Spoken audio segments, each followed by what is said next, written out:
So today I'm just doing a quick review of our Helinox Savanna camping chairs.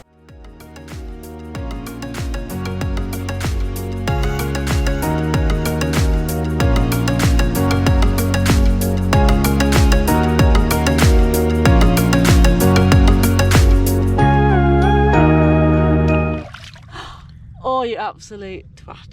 We've been on the road for a couple of months now and we use these every day. We think they're amazing because they're super lightweight and really comfortable, and they've got a really small compact bag to fit in our car, and they work like this. So obviously I unzip the bag, put that to one side, unroll it, and essentially it's made up of kind of aluminium poles, a bit like a tent on a shock cord system. So if I wanted to, I could shake it and they would all fall into place, but I won't. You just clip them like that. I grab the bag, just got these kind of holes along the back, and I just slide these into here. The bottom has got these kind of reinforced plastic bits, so I slide that one in.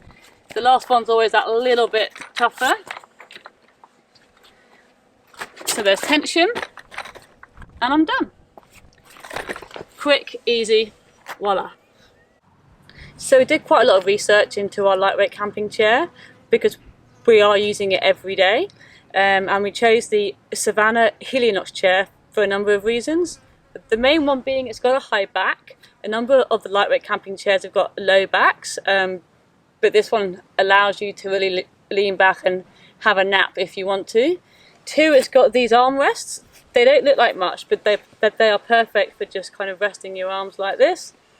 It's got drink pockets, 2 of them, so I can have a beer in each hand if I want to, and it's a good height off the ground. So if you're sitting at your picnic table, etc., it's the perfect height.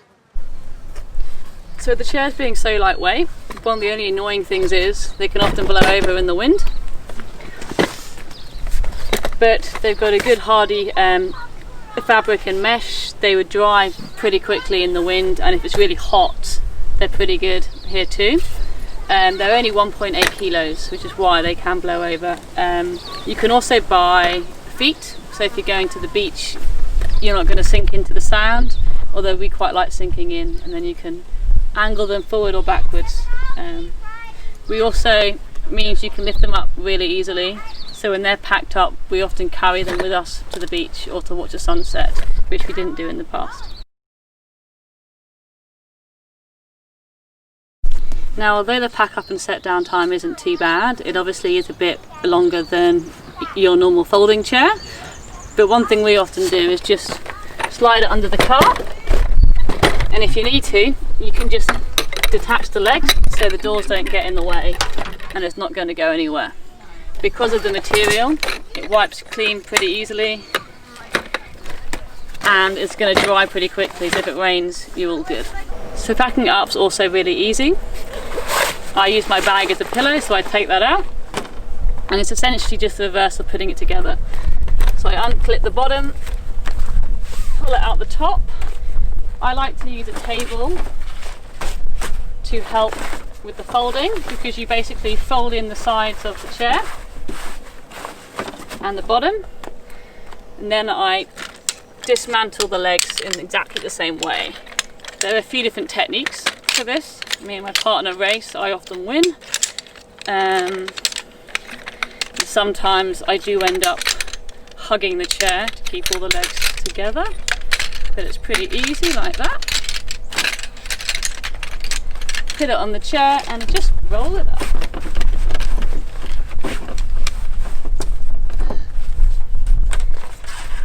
Grab the bag and away you go.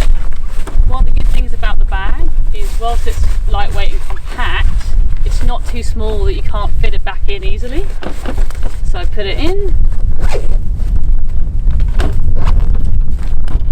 and there we go, good to go.